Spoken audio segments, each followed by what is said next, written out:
Pro Brick exclusive YouTube channel, and I'm going to talk on codependency. I'm Pro One Theologist. I have a channel called Pro One Theologist. I'm also Pro Bricky on Facebook, Pro Bricky Next Generation, where the next generation's taken over the page. Codependency for me was pretty well sorted out as a young bloke. I grew up in a family where my father was a womanizer because he was a jockey. He's a professional jockey. And they say it's the sport of kings. Well, ask the jockeys that. They seem to get the pick of the litter of the women. All the ladies in the stables and things, you can imagine it. And unfortunately, that didn't go well for my mother or with my mother, who left him at a very early stages in their marriage. We were only little babies at the time. And so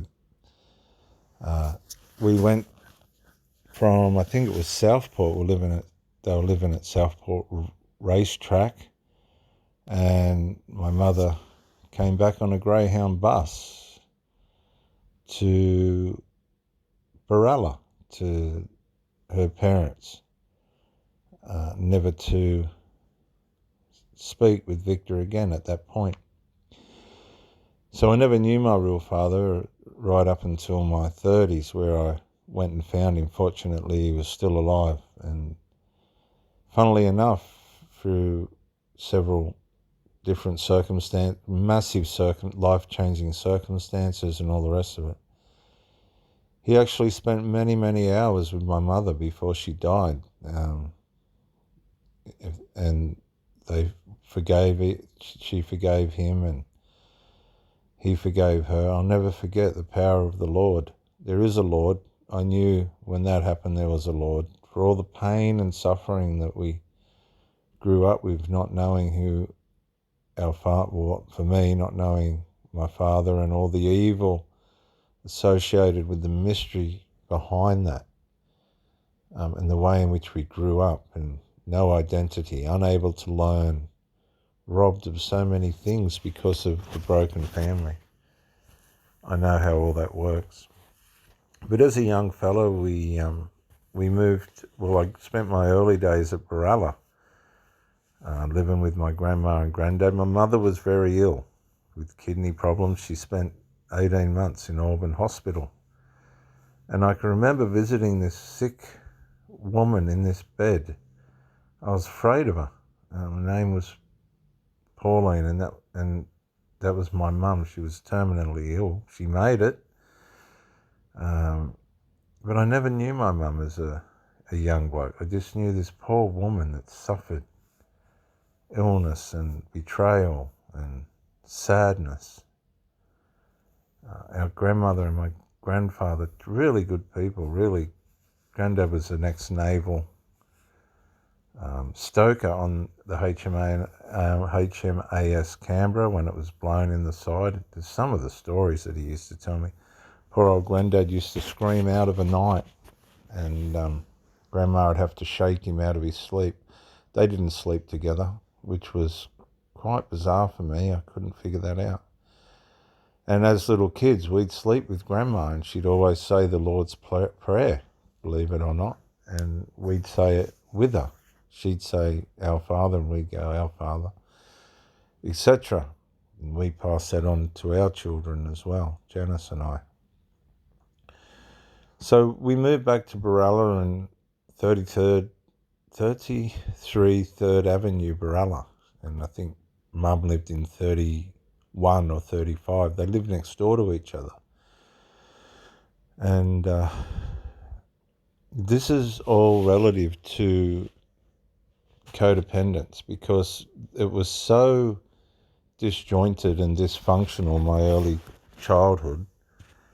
I didn't know what dependence was. I didn't know who I was. When my mother finally come home to the place next door to Grandma's on 3rd Avenue at Barella,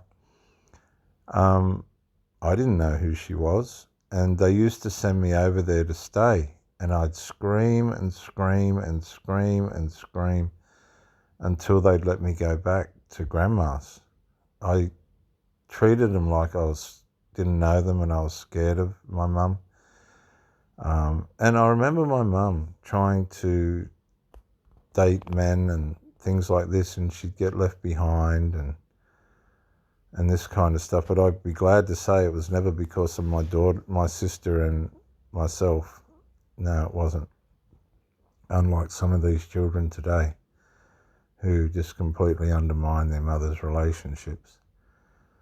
But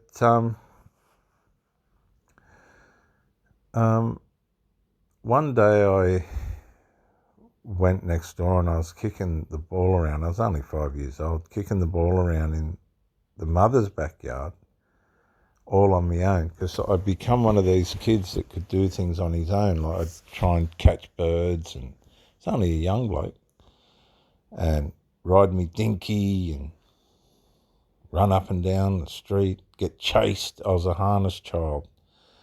They'd have to keep me in a harness or I'd run away. Yeah, it was quite a strange childhood. I can remember just being alone or able to amuse myself, trying to catch sparrows. And I was only young, getting sent down to the shop to get the milk. Granddad would go down the shop actually and get the milk. And he made my legs strong because Granddad would walk all the way to these other shops and I'd go with him. And I can remember just becoming so tired, but he'd never pick me up. And he wasn't cruel, but he'd make me walk, and it made me strong. He taught me a lot, Granddad, a real lot. I was lucky to get to know him and be with him for all those years. Most of my life, he was a very special man. So, as time went by, my mother wanted us to be with her. And in the meantime, she met this Scotchman, John Morrison, from Glasgow. And she met him in the Burwood Hotel. And I think she was a bartender or something of this nature. And they fell in love, John and Pauline. But John was a drinker. I think she was at that stage in her life where that didn't matter.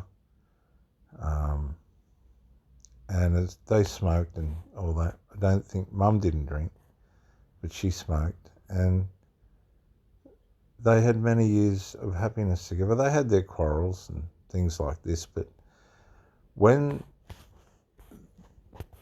he came along, we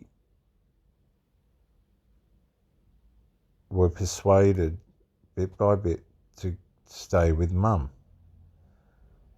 And it still wasn't good. We used to cry a lot. We had a lot of trauma as children. I did. And I'd scream. I'd want to go back to my grandmother's. And what the strange part about it was, I wasn't bonded to my mother at all.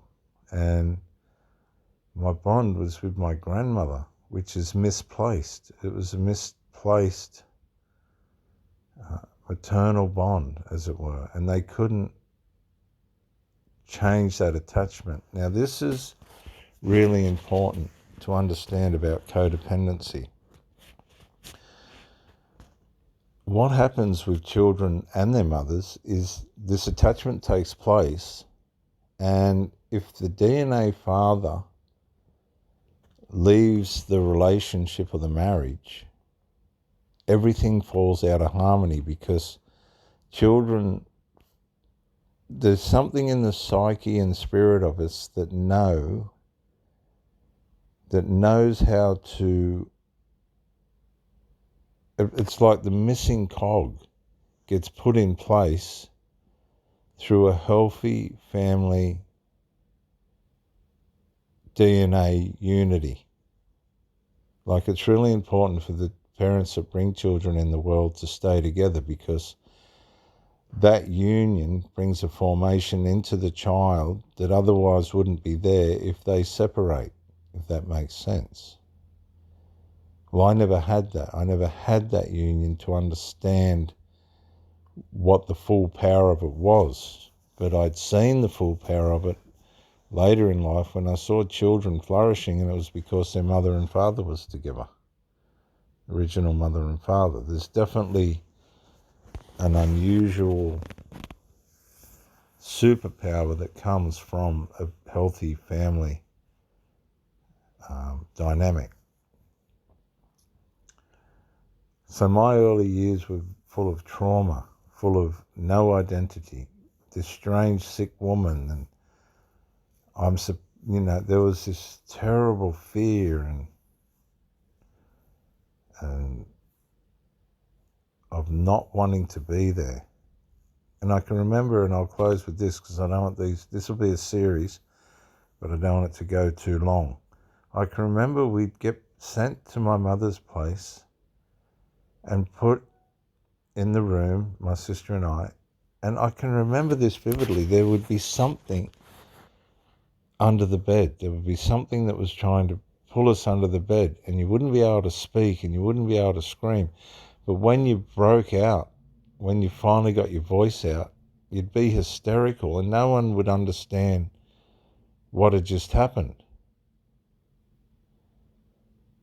And the fear of it all. I mean, I feared that bedroom because there was powers of darkness in there. I don't care if you don't believe me, I was there. That was harassing us and frightening us and physically moving us under the bed in a way in which was the trauma, the trauma that this demonic, what could you call it? Demonic abuse was causing was horrible, because as soon as somebody approached the room, it'd all disappear, and it'd seem like you were just a screaming child out of your brain. But that wasn't the case, and I didn't know what was going on. So there was a lot of serious stuff going on when we were little kids, and I don't forget it. I remember it. I remember it vividly. And I'll finish this first session at that. Please come back for the second session where we'll continue on codependency. This is Reverend Dr. Jason W. Morrison on the ProBrick exclusive YouTube channel. Bye for now.